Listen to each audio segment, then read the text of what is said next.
السلام عليكم. يمكن ما راح تقدروا تشوفوا شيء لأنه الدنيا صارت ليل وأنا راجع من النادي ونسيان إنه اليوم ما في مواصلات غير لساعة معينة، فراجع مشي بالغابات، فقلت استغل الوقت وجاوبكم على أحد الأسئلة.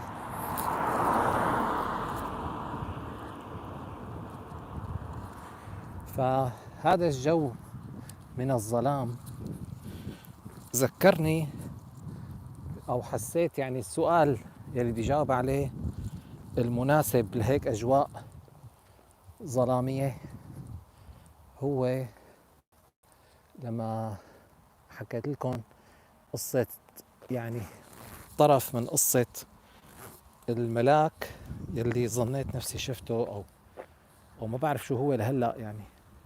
فقلت أحكي لكم القصة بما أنه البعض طلب أحكيها، خاصة بهالأجواء، يعني أجواء حلوة للكلام عن ما وراء المادة.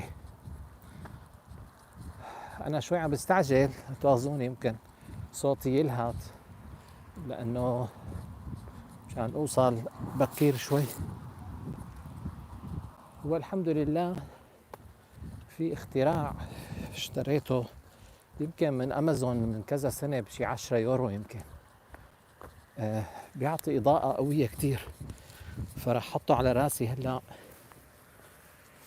وبسم الله. يعني هذا الضوء من كتر مو قوي إذا إجا بوشه للي عم يسوق سيارة ممكن يرتبك بالقيادة، لأنه ضوء قوي كتير، يعني كأنه ضوء سيارة. فالحمد لله نعمة.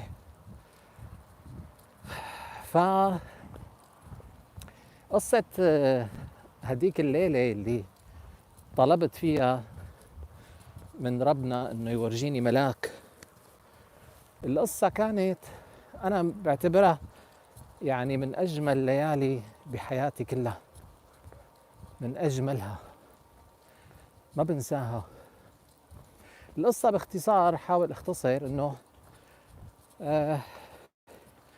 كنت بهداك الوقت، قصة من قديمة كتير، يعني ما بعرف 10 سنين 15 زقلنا، والله يمكن 12 سنة يمكن، ما بعرف. ف اللي صار انه كان عندي زوجة، هالزوجة هي من محافظة تانية، يعني مو من محافظة دمشق وإنما من محافظة تانية. ف فهالمخلوقة يعني حبت نتزوج وأصرت على الزواج وأهلها مو رضيانين، فقالت لي بهرب يعني كذا. أهلها يعني ناس، يعني كل الناس فيها خير وبركة بركي، لكن يعني وقتها أهلها ربنا يهديهم كان بهمهم اعتبارات غير شرعية، يعني نسيت والله ليش ما بده هالزواج، يمكن لأني كنت متزوج ومطلق، نسيت. المهم يعني أعذار غير شرعية، وعم بيتحكم بالبنت، والبنت يعني كتير بدياني يعني، وأنا يعني عايش لوحدي وظروفي صعبة كانت وقتها وإنسانة يعني. المهم صار زواج. ف فهن لعبوا لعبة، قالوا إنه تعالي يا بابا، تعالي يا ماما، تعالي لعنا زيارة، خلاص ما دام صار الزواج فخلاص شو بدي ساوي وكذا، مهم تعالي لعنا وزيارة خلينا نشوفك كذا. ف يعني بتعرفوا بر والدين، قلت لحالي يعني أنا أصلا ما بتحكم بحدا، حابة تروح تروح، ما حابة تروح لا تروح، ما عندي شيء اسمه تحكم إطلاقا. فصدقتهم وراحت وعلقت عندهم، علقت وحبسوها ما بعرف إذا بالبداية ضربوها ولا لا، نسيت. المهم فأنا يعني مع إنه هالإنسانة هي كنت بعرف إنه هي بتحبني على أمور معينة، يعني ما لها مآمنة أو ما بتعرف عني، يعني إنه هذا فراس مفكر إسلامي كذا، ما ف ما فيني أقول يعني شو على شو كانت بتحبني. يعني هي صحيح ما بتعرفوها وما رح تعرفوها، لكن يفضل ما أحكي. ف يعني أنا بعرف إنه هي موجودة معي على مصلحة، على يعني، بس مع ذلك خلص زوجة، يعني بدي أدي واجبي تجاهها، يعني إن كان واجبي شرعا ولا واجبي الإنساني ولا هيك نوع من العنترية.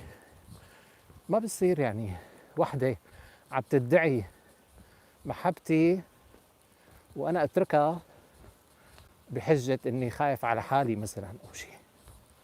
ما بصير، يعني مستعد موت، المهم الشيء اللي مآمن فيه يتنفذ. المهم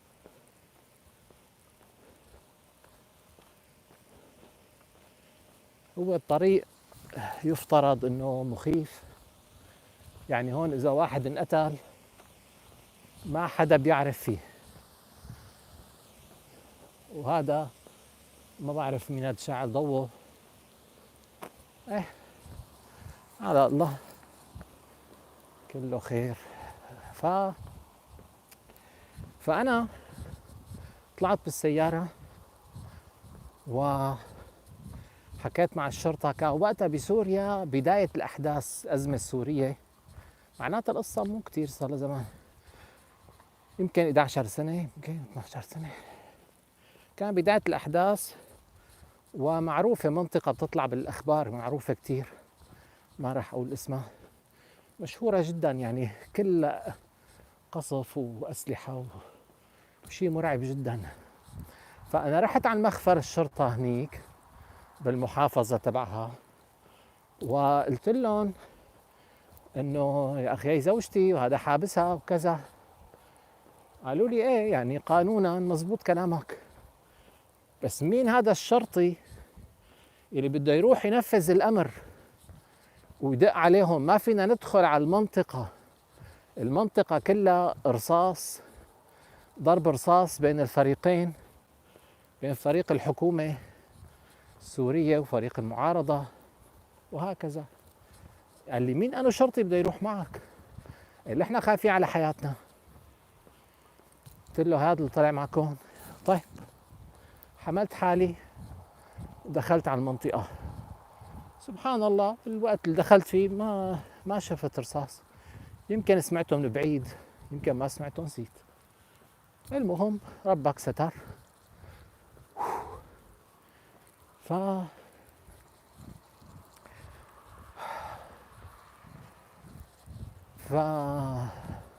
اتصلت فيها بالهاتف، قلت لها وينك، شو عم تساوي كذا؟ قلت لها انا وصلت وهلا رح اطلع اخذك، ولو بدها تكلفني القصة اي شيء، مع اني بعرف انه انت ما بتستاهلي يعني انا بعرفها انه هي مصلحجية، يعني هي عملت شغلات كتير ما بدنا نحكي، بس يعني اللي بينحكى الشيء البسيط كتير اللي بينحكى، اللي ما فيه ما بكون انا عم بسيء لها. يعني الكتير بسيط انه سرقت دفتر العلم تبعي وهربت فيه على محافظتها. يعني إنسانة غريبة، ربي يهديها ويهدينا. المهم طبعا كل اللي حاولوا يؤذوني بحياتي بفضل الله ما حدا أذاني بالنهاية، يعني أخذت دفتر ولا ما أخذت دفتر، صار شيء ربك ستر، وإذا ربك ما راد يستر معناتها في خير كمان. شايفين؟ ما في، إذا بتطفي الضوء ما عاد تشوف إصبعة إيدك، ما عاد تشوف شيء. ف والله قلت يا رب، لانه الواحد هون نحن بدنا نحكي عن نقطه انه الاخذ بالاسباب. انه مثلا هلا انا ماشي بهالمنطقه هاي المقطوعه، طيب هل انا عم بخالف الاخذ بالاسباب؟ ممكن حيطلع حدا يعني بمسدس، مهما كنت قوي انا ممكن يطلع بمسدس، ممكن يطلع عصابه، مين بده يشوفها؟ ما يعني ما في اناره، ما في اناره من الدوله، ما في. يعني بسوريا عندنا الاناره احسن من هون بألف مره. شيء غريب، يعني منطقه تمشي كذا كيلومتر ما بتلاقي ضوء واحد، شيء عجيب. المهم، فهل انا عم بخالف الاسباب؟ لا، هذا بدنا نشرحه. وكمان مثال عليه موضوع انه كيف طلعت وتجرأت وعملت هالمغامرة. عامل كتير مواقف وقصص كتيرة، لا هي وحدة منها. ما بحب احكي عن حالي، لكن في إلي سلسلة على القناة هي عبرة من حياتي او هيك شيء، فيها حلقتين او 3. يعني لو ما حسيت مسؤولية كتير انه اقولهم، لانه حياتي كلها عبر. سبحان الله، يعني لو صارت فيلم، اتحدى حدا ينزل من بيته. فيلم عجيب بده يكون، مسلسل يمكن 100 حلقة 200 حلقة. شيء حياتي عجيبة سبحان الله. بس بخجل إذا ما حدا شجعني إنه أحكي ونستفيد نحن وننتفع. ما يعني كل سنة بحكي لي مرة، بقول إذا متت بيبقى للتاريخ يستفيد حدا. المهم، فوقفت السيارة تحت بيتها، طلعت مثل الصاروخ لعندها. طبعا أنا على الأوتوستراد ما يعني بدعس على آخر شيء البنزين، ما بقدر، هيك طبيعتي، يعني بدي خلقي مشان الوقت ما يضيع وقتي. فالبنزين على الأخير، يمكن سيارتي كانت مو سريعة كتير، يعني 170 تمشي أكتر شيء، منيحة. بس المهم وصلت، طلعت لعندهم، دقيت الباب ما بدهم يفتحوا. موجودة الأم وأختها وهي البنت، يمكن كان عمرها بالثلاثينات في ذاك الوقت. ف يعني أصغر مني، بس ما عاد أتذكر شو كان عمرها. شو هالأصوات هاي؟ بسم الله. إيه، ف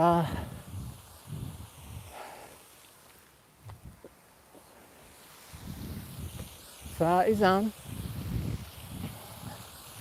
طلعت دقيت الباب ما بدهم يفتحوا. لحد هون ماسك أعصابي، بس سمعتها بقى عم يصرخوا فيها وتبكي ويضربوها. على ما أذكر 99% ضربوها، بس متأكد منه إنه كانت عم تبكي وتصرخ. هون أنا بقى ما يعني كعنترية ما بتزبط معي. يعني إذا مو زوجة إنسانة عادية أنا ما بيهون علي فيها. إذا قطة ما بخلي حدا، يعني ما بتحمل عقلي، فما بالك زوجة، مهما كان يعني الانسجام بيناتنا سيء. فهون أنا خلاص عقلي ما عاد في مجال للتفكير، فصرت أقفز بالهواء وأضرب الباب، بدي أخلعه، بدي أكسره خلاص. يعني خايف أتأخر عليها كمان، يعني ما بدي إياها تاكل كف واحد إضافي. ليش لا بطئ؟ ليش؟ فأنا تعجبت إنه ما انكسر الباب. أقسم بالله يمكن يعني وقتها أنا شعرت إنه أقرب للمعجزة. أنا بوزني وعضلاتي بهداك الوقت ما كنت قاطع رياضة، هلا قاطع رياضة، هلا راجع جديد، وعندي شوية شحوم، وعندي عضلاتي صغروا. قبل بهداك الوقت كنت برعب يعني، وبعرف شوية كاراتيه أنا، على شوية ايكيدو، على شوية، يعني بعرف كيف أضرب. يعني أنا بوزني ومعصب بدي أكسر الباب يعني.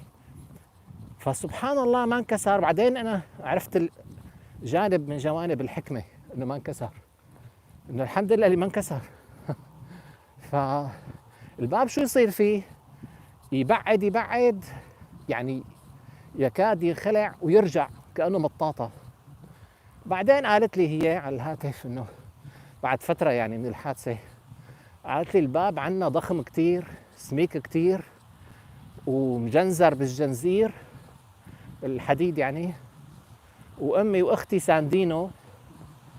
قالت لي بس الحديد دخل بخاصرتهم، يعني دخل لانه عم يسندوا الباب فضرب الحديد بخاصرتهم، ف وما بدهم يبعدوا خايفين وكذا وقصة.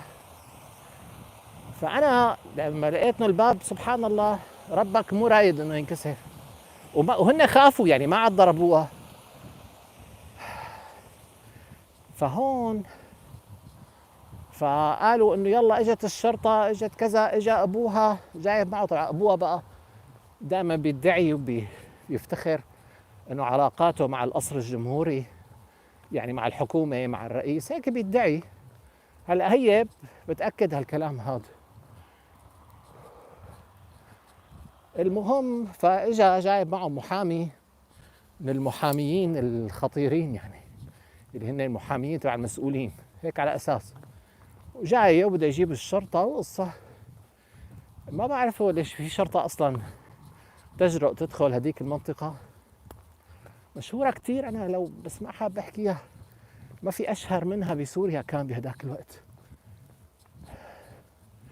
راح اقول اول كلمه منها باب، هي من كلمتين، اول كلمه باب، خلاص ما بدنا نقول اكثر من هيك.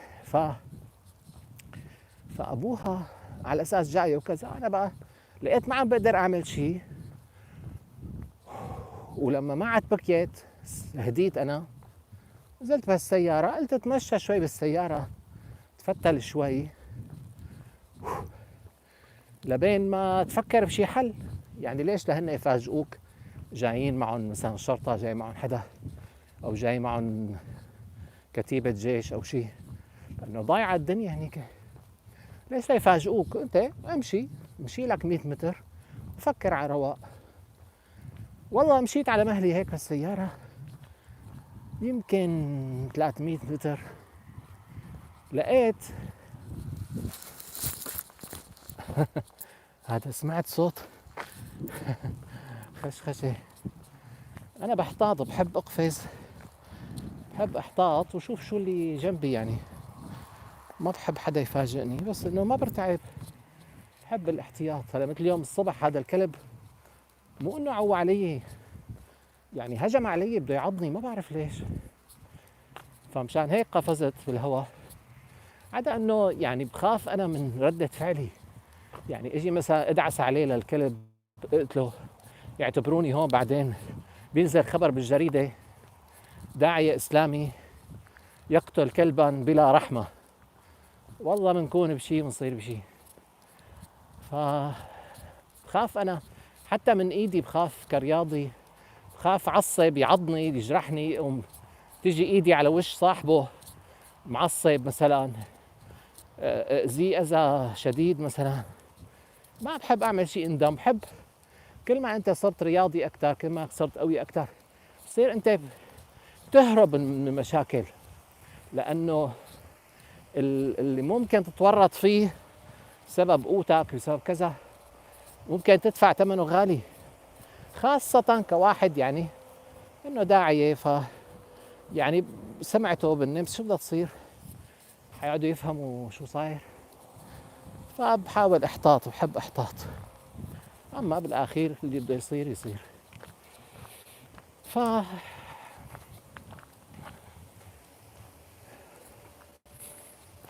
فنزلت والله، مشيت في السيارة كم 100 متر، لقيت سكنة عسكرية، جيش النظام يعني،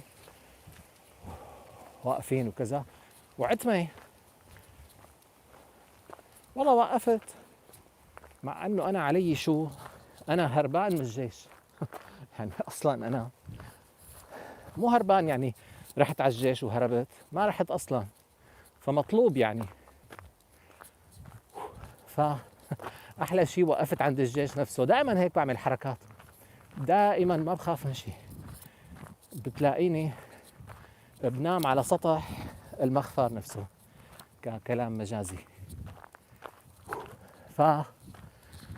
المهم والله وقفت كل ثقة، لأنه لما بيشوفك أنت أعصابك باردة عم تحكي معه بثقة شديدة، مستحيل يقدر يفكر إنه أنت هربان من الجيش وجاية تحتمي بالجيش، أو جاية مثلا تطلب مساعدة من الجيش أو أي شيء. يعني ما بيخطر بباله إنه شو الأعصاب الحديد هاي.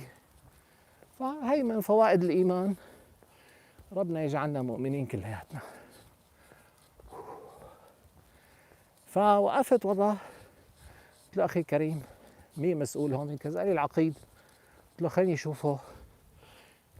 فهن محتلين مؤسسة استهلاكية، مو محتلين، ما بعرف شو بيسموها، إنه أخذينها يعني مؤسسة استهلاكية عاملينها سكنة عسكرية. شو بيقولوا بالمصطلحات الجيش ما بعرف، محتلين ولا جاسمين ولا قابعين ما بعرف. المهم والله يا أخي أنا زوجتي عم يضربوها وكذا وهي، بدنا مساعدتكم يعني.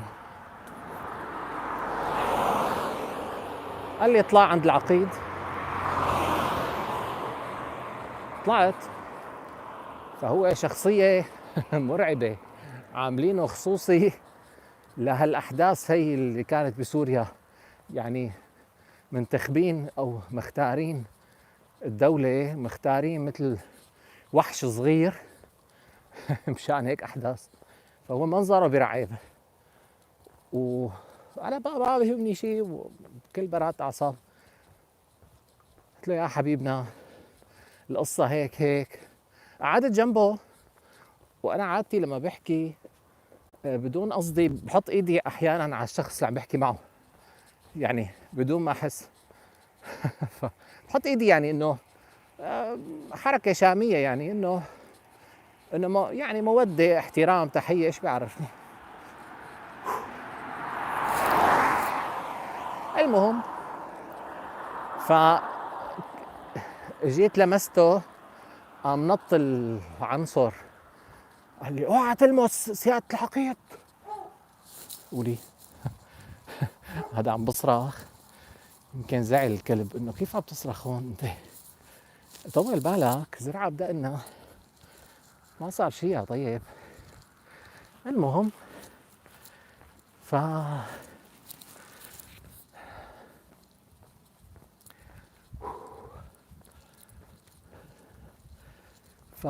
يقول له العقيد؟ يقول له خلص اتركه، يعني حبني. فربك لو بده بيلقي محبتك بقلب فلان، او قلب عدو، او قلب محب، او قلب حسب ما يختار لك الخير، حسب الظرف، حسب الموقف. فهو حبني، صار يضحك، انا عم بحكي ويضحك يبتسم. يقول له خلص اتركوه، انه احس انه هذا شخص يعني. المهم فقلت له هيك القصة. قال لي والله يا اخي نحن مو صلاحياتنا، يعني نحن هون كتيبة كذا، وشايف الأحداث أنت كيف.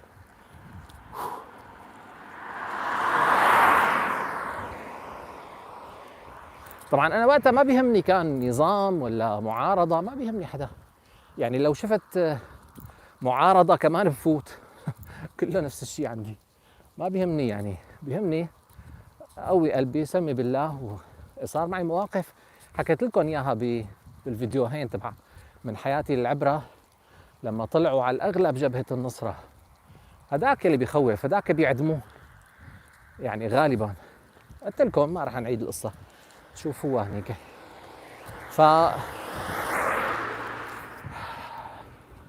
الله أكبر. فقال لي نحن والله مو صلاحياتنا، نحن هون يعني بتعرف الأوضاع أنت شايف وكذا.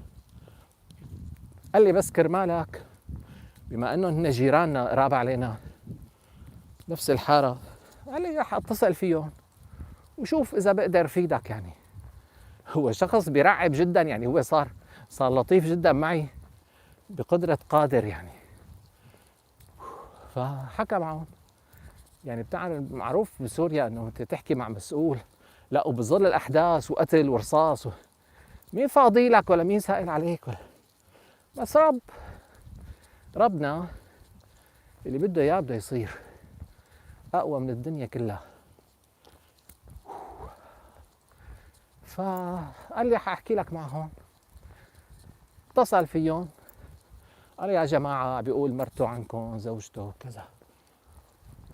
تفاجأ مين طلع له؟ المحامي يلي هو اختصاصه المشاكل. قال له هذا اللي انت عم تدافع عنه هذا مجرم، يعني عم يحكي عني، هذا اجا ضرب الباب وكسره، صار في عنا جريمة خلع وكسر ولازم يروح على السجن. محامي عرفان شو عم يحكي يعني. وفوق هالشيء كله طبعا هو ما انكسر الباب، يعني هون وقتها انا عرفت جانب من الحكمة انه كيف انا كل قوتي ما انكسر الباب. يعني انا بكون ماسك الباب احيانا بتنكسر جزء منه، مثلا باب سيارة او شيء بدون ما اقصد، يعني بكل لطافة بكون عم سكره من قوة ايدي، خاصة بهديك الايام. يعني باب بدي اكسره ما ينكسر. فقلت سبحان الله، معناتها كان قصة جنائية، يعني كنا مدكينا بالسجن. فسبحان الله ربك حمانا بكرمه. فقال له كسر وكذا، هو عم بكذب ما صار كسر، بس صار محاولة كسر طبعا. كمان كيف راحت وكيف يعني ما انطلبت انا على السجن ما بعرف، هو عارف ربك. اقسم بالله شيء بخوف. ف الله، شوف هلا لقينا ضوء. كل هالمسافة ما بتشوف اصبعتك، غلط يعني. كيف ما بيحطوا انوار؟ هون صار في انارة. المهم يا جماعة، ايه، فقال له هذا محاولة كسر، مدري كسر للباب وجناية ومتخلف عن الجيش. هداك انصدم. العقيد كأنك دلقت عليه مي سخنة. العمى انه شو هالوقاحة، لك داخل لعنا على حضننا وعم تحكي بكل بساطة. المهم سكر. قال له طيب انا بشوف. سكر. قال لي شو هاد؟ قال لي يعني حس حاله كأني كنت عم بضحك عليه، حس حاله انه العمى شلون واحد بيقدر يعني يدخل فينا ويضحك علينا بهالسهولة وهو متخلف عن الجيش وجاي يستنجد فينا. لقى شو يا هو مجنون يا لحنا مجانين، يعني هيك شعرته عم بيحكي مع حاله يمكن بسره. مهم طلع فيه نظرات غضب، زعل. قال لهم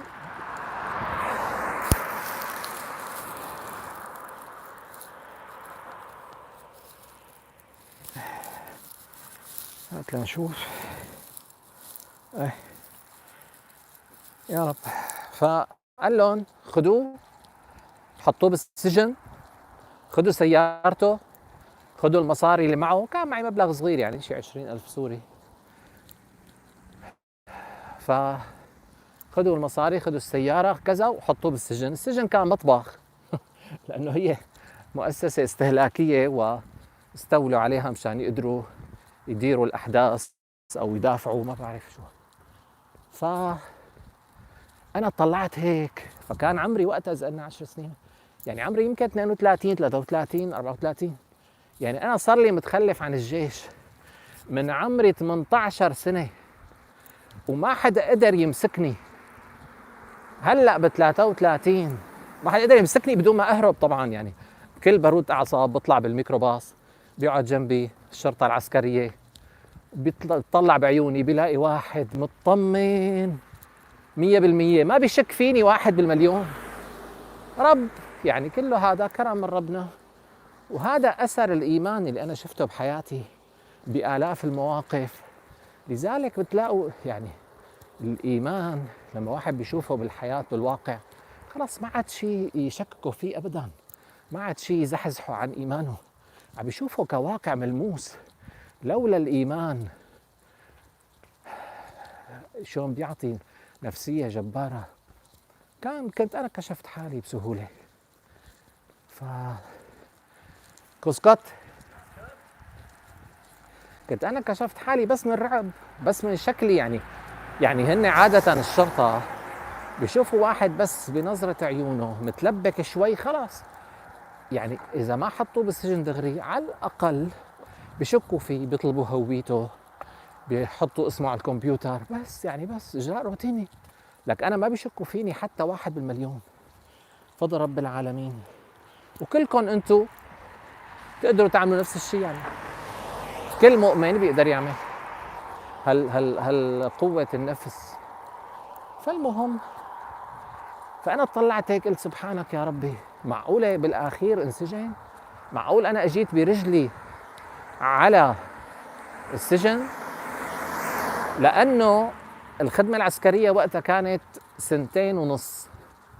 أنت كمتخلف حتصير 5 سنين، يعني في عليك عقوبة. وهو هيك قال لها وقتها المحامي، قال لها للزوجة وقتها، هي حكت لي بعدين القصة، قالت لي قال لي خلاص اطمنوا ناموا وانتم مطمنين. قال له شلون؟ يعني ما كلفوا حالهم حتى يجوا على السكنة العسكرية هي، لأنه 100 متر بيناتهم 200 300، يعني ما كلفوا حالهم يجوا. إنه خلص من كتر ما طمنهم المحامي إنه يستحيل ينجوا فراس من هالموقف، يستحيل. تهجم على البيت ومحاولة الخلع، ومتخلف عن الجيش وراح لعند الجيش قعد بحضنهم، يعني قاعد عندهم. يعني قال لهم خلص أقل شيء 5 سنين، يعني إذا ما في خلع وكسر لك 5 سنين هي تبع الجيش لحالها. واطمنوا وناموا. تصوروا يعني سبحان ربي. محامي مارع على راسه كثير قضايا، فبالنسبة له هي بديهية يعني. طيب أنا طلعت هيك قلت سبحانك يا رب، معناتها فيها خير. بس نزلت دمعتي بصراحة، يعني هيك شوي، إنه معقول ما قدر أنقذها. لأنه أنا إلي مواقف بالإنقاذ قد تضحكوا منها. يعني مرة أختي سمعت صوتي، ما عرفت أختي ولا غيرها، طلعت أختي، أقسم بالله كنت رح أرمي حالي من الطابق السادس. طبعا مالي حاسس إنه حأرمي حالي، يعني فكر إنه في حبل بدي أتسلق، يعني بدي انزلق عليه مشان وفر الوقت إني أنزل على الدرج. ما عاد فيني عقل بهاللحظة إنه في بنت عم تطلب، عم تستغيث. طلعت طبعا هي كمان فهماني غلط، هي مرعوبة على الفاضي. كنا قصة طويلة هذيك. فلو ما أمي قالت لي لك اركب الأسانسير، قلت والله بركب أسانسير، ما عاد فيني عقل، خايف أقصر بواجبي تجاهها، اتأخر عليها ثانية واحدة، بهالثانية يصير شيء مثلا ما بعرف شو هو. فعندي أنا لما بحس إنه واجبي شيء مو معقول، يعني قد تضحكوا قد ما بعرف. وين كان الموضوع؟ ايه، فنزلت دمعتي هيك شوي، انه يعني ما قدرت انقذها بالاخير. هون صار عقلي، مو عقلي انه انا انسجنت وكذا. فواقف لساتني واقف مع الشرطي بالسجن على الواقف، هو مطبخ. ف انا هيك عم فكر وعم بقول الحمد لله من ناحيه، ونزلت دمعتي من ناحيه، وبنفس الوقت عم بقول له للشرطي هيك تعملوا معي هيك مدري شو، والله ما بعرف نازل فيه بهدله.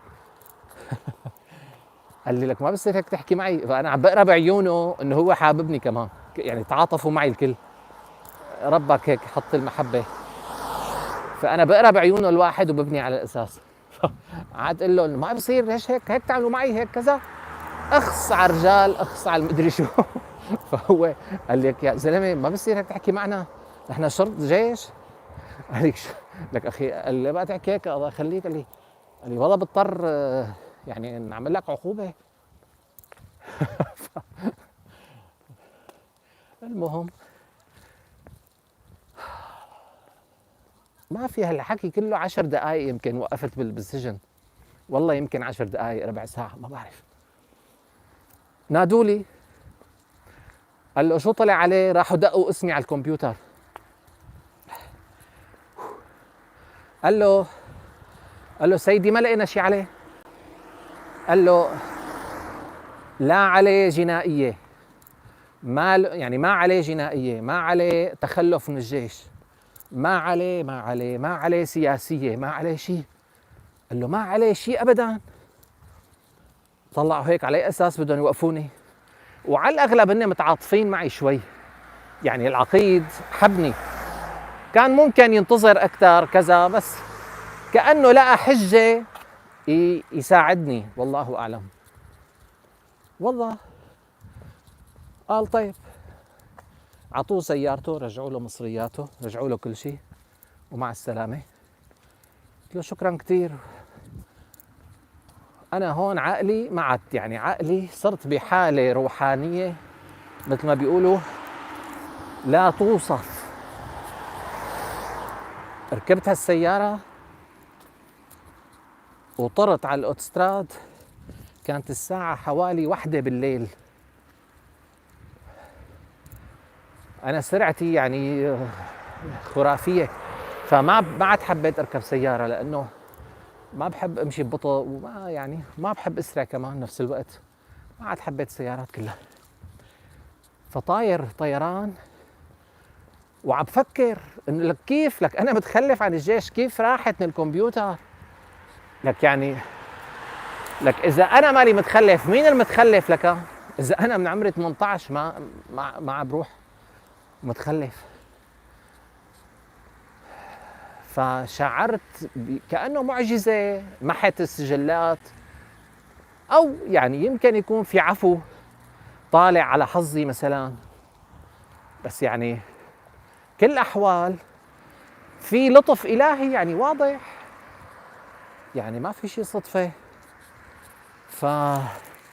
قلت سبحانك يا ربي، يعني أنا عملت كل هالشيء وهجمت على الباب وحكسر لهم الباب ورحت على الجيش وعرفوا إنه أنا متخلف، كل هذا وما حدا قدر علي. والله رامبو ما بيقدر يعمل هالشيء، يعني أنا الضعيف يا رب، معقول أكرمتني كل هالكرم؟ فصرت ابكي، يعني انا قليل البكاء جدا قليل، بس يعني بامور روحانيه الواحد بيبكي شوي، بس هالمره بكيت بكاء انفجاري. ما حد صدق عقلي، حسيت حالي طاير مع الغيوم، حسيت حالي خجلت من ربي كثير. قلت شو هالكرم هاد؟ مين انا انا لا شيء، انا مين انا حتى ربي يكرمني هالكرم كله؟ ما حدا قدر علي، ما حدا قدر لك، ما حدا ضربني كف واحد، ما حدا. وانتوا لو تعرفوا يعني الوضع بسوريا يعني ممكن الواحد يتعرض لشو الله اعلم. يعني خلينا ساكتين، وانا مش عاوز اقول اللي حصل بالتخشيبه بصراحه. لا الحمد لله، والله العظيم ما صار لي شيء، ولا بذكر حدا لمسني غير انه صافحتهم يعني. المهم فبكيت بكاء انفجاري، صوتي صار يعني عم ببكي وخجلان وعم بدعي ربي ورح يوقف قلبي، حسيت قلبي رح يوقف. يعني ما تأثرت أنا بالقصة كلها قتل وضرب ورصاص، ما همني، لكن همني هالموقف هالكرم من الله، شو هاد؟ فبكيت خجلت. المهم وأنا عم ببكي قلت له يا رب، يعني معقولة تكون رضيان عني؟ هلا أنا صحيح يمكن يعني إذا عامل ذنوب بحياتي، ما بعرف إذا تعتبر ذنوب ولا لا، يعني قصص قديمة كتير كنا أولاد صغار ولا شيء، ما بعرف، بس إنه إذا كان عندي ذنوب يعني ما بتوقعت إنها لها قيمة يعني أو تذكر. بس أنا إنك تحس إنه ربك راضي عنك، يعني أنت بتتخيل يوم القيامة أو بعد الموت، أو إنك تشوف ربك مثلا ويقول لك إنه هو راضي عنك. لو أنت مؤمن حقيقي بتوقع إنك حتلاقي هالشي هذا، الموقف هذا، إنه ربك يرضى عنك ويقول لك بنفسه إنه هو أنا راضي عنك، أهم من الجنة كلها وأهم من كل شيء بالجنة. أجمل شيء يعني إذا بيقول لك لا تدخل على الجنة، لا تدخل، خليك على جنب قاعد، بس أنا راضي عنك. هي أحلى جنة. أما أدخل على الجنة وأنا مو راضي عنك مثلا، نفترض يعني شو بدي بالجنة كلها أنا يعني.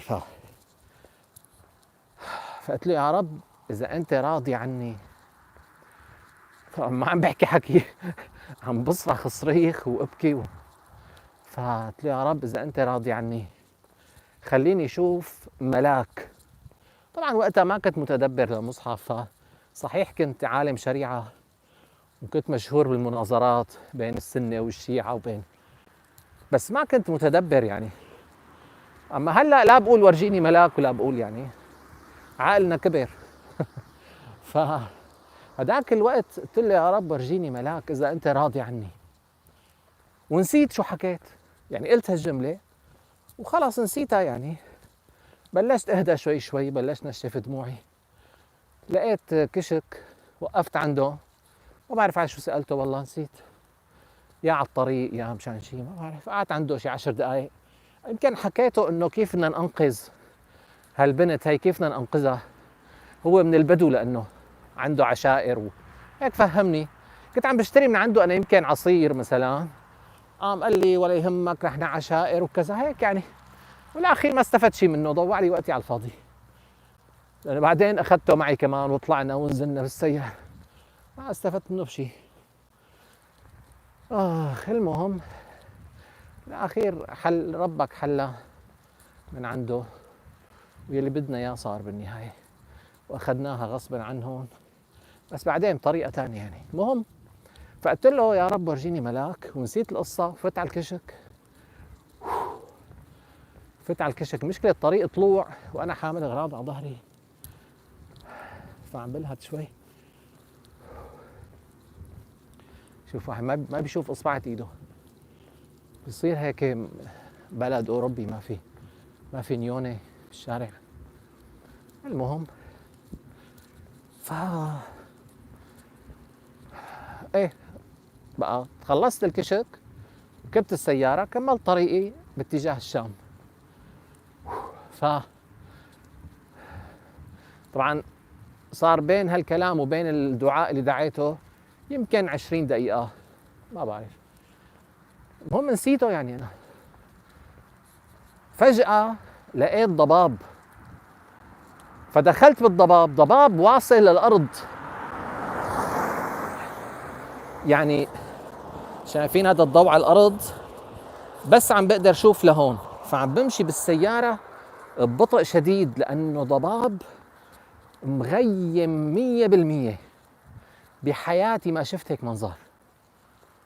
فأنا اندهشت، ما بعرف أنا يعني يمكن يكون منطقة ما بعرفها يعني. ضباب بيوصل للأرض هيك ما عاد تشوف شيء أبدا أبدا يعني. مو هيك، لا هيك بعيد، هيك أبدا. ماشي أنا سنتي من خوفي مالي شايف شيء. طيب لحد هون مقبول الوضع.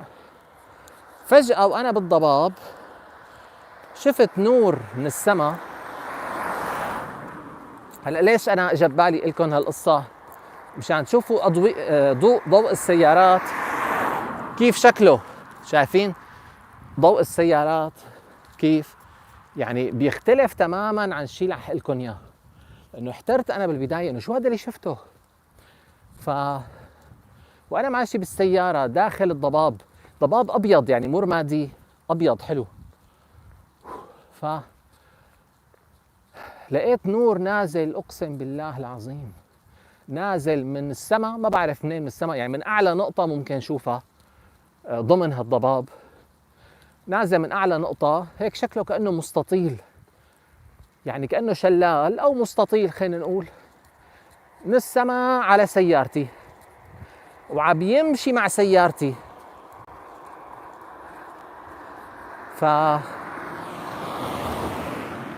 والنقطة وين؟ البياض تبع هالنور هاد يعني. حاولت اقول يمكن مثلا نور مثل هذا النور يلي هلا انا شاعله، او نور سيارة او نور قمر او شيء، ما بيشبهه اطلاقا ولا 1%.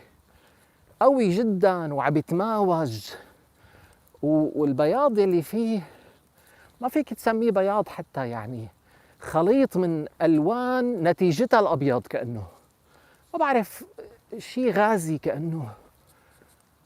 يعني أنا بشتغل بالجرافيكس وبالألوان بس ما بعرف أوصفه لأنه ما شفت مثله بهالحياة. يعني إذا بدنا نبسط الوصف بنقول إنه يعني بياض عجيب من نوعه، قوام الغاز عجيب من نوعه، القوام كتير عجيب يعني بتحس. فشعرت وكأنه شيء بيتعلق بالملائكة مثلا. فما عرفت، قلت يعني متذكرت الدعوة اللي دعيتها، قلت معقولة ربي أخذني على قد عقلي إنه شو يورجيني ملاك فعلا؟ بدي ارتعب يمكن وأوقع أنا والسيارة بالوادي، فشو يورجيني ملاك؟ ما ملاك، أخذني على قد عقلي. فورجاني، يمكن هيك عم بقول، ورجاني نور نازل من السماء بهالشكل العجيب يلي ما بعرف لهلا شو تفسيره. قلت سبحان الله، قلت يعني والله نعمة كرم من الله، شيء حلو كتير مهم، بس ماني مصدق عقلي ولا لي مصدق شو اللي عم بشوفه. فقلت خليني يعني اسأل حدا من أهل المنطقة، بركي بيقول لي مثلا هذا شيء عادي. فعملت إشارة بسيارتي على أساس إنه هي معطلة مشان يوقف لي سيارة وراي. من كتر ما أنا يعني توترت بدي أفهم شو هاد، معقول يعني نور ملائكي نازل على سيارتي عم يمشي معها؟ فوقفت السيارة، وقف وراي سيارة، قلت له مرحبا يا أخي، قلت له مشان الله تواخذني بس أنا بدي أسألك سؤال كتير مهم. منيح ما قال عني مجنون كمان. قلت له قلت له لكن مشان الله أنت شايف اللي أنا شايفه؟ قال لي أقسم بالله يا رجل، قال لي صار لي على هالخط، على خط السفر هاد يمكن قال لي 15 سنة 20 ما هيك شيء يعني. قال لي أقسم بالله 15 سنة وأنا عم بسوق على هالطريق هاد. أنا شوفير يعني عنده عمل معين بيضطروا دائما يكون على طريق السفر. قال لي أقسم بالله. قلت حلو، حيقول لي معناتها إنه مثل هالنور النازل من السماء ما شاف. قلت حلو، معناتها أنا ما جنيت. قال لي أقسم بالله مثل هالضباب أنا ما شفت. طلعت هيك قلت شو ضباب ما ضباب؟ هلا أنا عم بحكي لك على الضباب. هو اللي أخذ عقله الضباب وما له شايف النور اللي أنا شايفه. نور واضح أقسم بالله، واضح مثل الشلال نازل من السماء. أقسم بالله منظر يمكن ما أنساه بحياتي. ما بعرف شو بدي أوصفه أصلا، يعني شو بدي أوصفه ما بعرف، خليني أسكت أحسن، ما بينوصف يعني، ما في شيء بيشبهه بالحياة يعني حتى أوصفه. هو اللي عم يحلف عليه الضباب. أنا فعلا يعني صحيح ما عندي كان خبرة كتير بطرق السفر، بس أنا تعجبت يعني الضباب يوصل للأرض وما بتشوف شيء غير إنك عم تمشي سنتي سنتي بالسيارة. قلت له طيب الله يجزيك شكرا كتير يا أخي كذا، تواخذنا كذا، مع السلامة. كملت طريقي وطلعت من الضباب وراح النور. لقيت ناس على الطريق، لا مو بهالسفرة، بسفرة تانية، كانت الدنيا ظهر. قلت لهم يا جماعة هيك صار معي، أنا بدي إياكم تشككوني بكلامي، يعني أعطوني شو في احتمالات. قال لي والله ما عم نلاقي، لأنه هن من أهل المنطقة.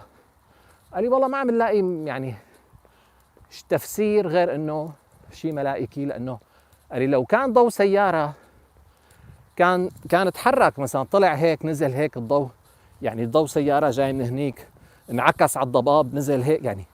أما شيء نازل مستقيم مستطيل مثلا عم يتحرك معك بحركتك 100%، ولا عم ينحرف ولا عم يتغير.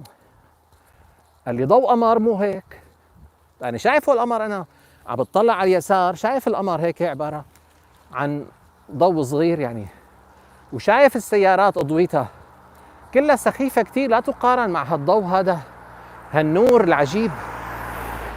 ايه يعني سألت كتير عالم وقتها، فما حدا قدر يلاقي لي تفسير.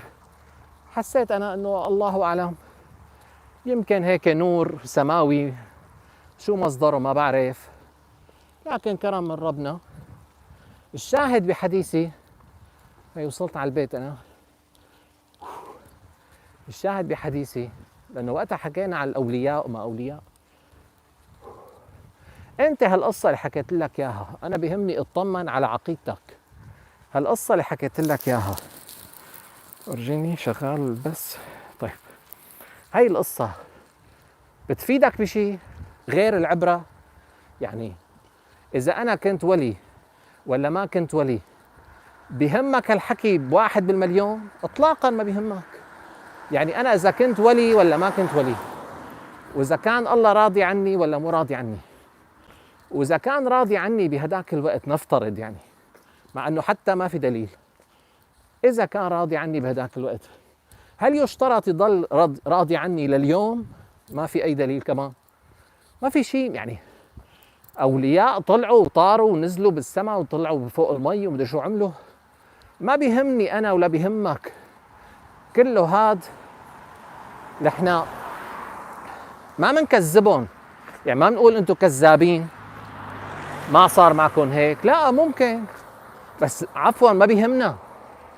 بيهمنا ممكن نسمع على العبرة إذا بنثق بالشخص إنه صادق، العبرة إنه الله موجود وعنايته موجودة وإشرافه علينا دائما عم يختارنا الخير هيك يعني. أما هالشخص هاد والله ولي ولا مو ولي، مؤمن ولا مو، ما بيهم. علاقتك معي أنا كعالم شريعة، علاقتك معي تسألني على الدليل وبس. كنت أنا ولي، كنت شيطان، كنت، ما بيهمك. أنت بيهمك الدليل الشرعي، هذا اللي تحاسب عليه يوم القيامة. إذا بتشوف النبي بالمنام وبيقول لك حكم شرعي نفترض يعني غير الحكم موجود بالقرآن، ما بترد عليه ولا يجوز انك ترد عليه، لانه ممكن تكون هالرؤية كلها كذبة، وممكن يكون امتحان إلك، ممكن تكون فتنة. يعني مثلا هن مشان يدمروا القرآن فشو ساووا؟ فراحوا مو بس اخترعوا أحاديث وقالوا للصحابة انه احكوا أحاديث وكذبوا، لا، قالوا انه اللي بيشوف النبي بالمنام فقد رآه، انه الشيطان لا يتمثل فيه الى اخره من الخرافات. مشان شو؟ مشان يفتحوا باب انه يصيروا هن يكذبوا ويقولوا مثلا خليفة من الخلفاء يقول انه والله انا شفت النبي بالمنام وقال لي كذا وقال لي كذا وعمل كذا، فالناس بتقول من رآني فقد رآني، إن الشيطان لا يتمثل بي. عرفنا كيف؟ فما اكتفوا إنه صحابي فلاني عطوه مصاري مشان يكذب على النبي، لا. طب بركي ماتوا الصحابة، شلون بدهم يلاقوا وسيلة يضل عم يكذبوا يلعبوا بهالدين حتى بعد موت الصحابة، لأنه ما عاد في رواة، إذا مات الصحابي ما بده يجيبوا رواة. فخلوا الكذب والتلاعب بالقرآن، عملوا هالوسيلة هاي ليوم القيامة بهالحديث هذا إنه من رآني فقد رآني. فبالتالي خلاص أي واحد بيقول أنا شفت النبي امبارح كذا، الناس بتخاف، يا لطيف تعالوا نطبق تعالوا كذا. لما كنت بالشام أنا طفل كان يوزعوا، يجي واحد يوقف على باب المسجد ويقول يوزع أوراق. شو مكتوب فيها الأوراق؟ أوراق مجانية. يوزع، يقول لقد رأى خادم الحرمين الشريفين، مدري لا الإمام السديس أو شيء بالحرم مكي، يعني ما بعرف أي كذبة يكذبوها على لسانه، يمكن الشخص بريء يعني هذا الإمام، إمام الحرم، المهم يكذبوا أو هو اللي يكذب أو حدا يكذب على لسانه، ما بعرف. المهم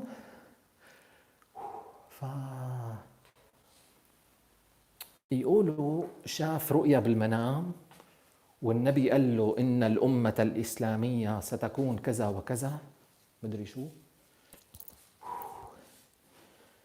إيه، وبالتالي أعمل كذا وكذا، أي شغلة سخيفة.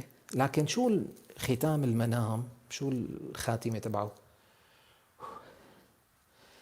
إنه يجب إنه توزع هالرؤية هي وتخبر فيها المسلمين. وشو يكتب لك بآخر الورقة؟ إنه هناك شخص وصلته هذه الورقة ولم يطبع منها نسخ ولم يوزعها. لك هي ما فيها شيء مهم، يعني هي إنه شاف منام وقال له إنه المسلمين بخير مثلا، حكي عادي. هو مو المهم شو الرؤية، هن اللعبة تبعهم إنه كيف يسخروا من المسلمين ويجعلوهم ألعوبة.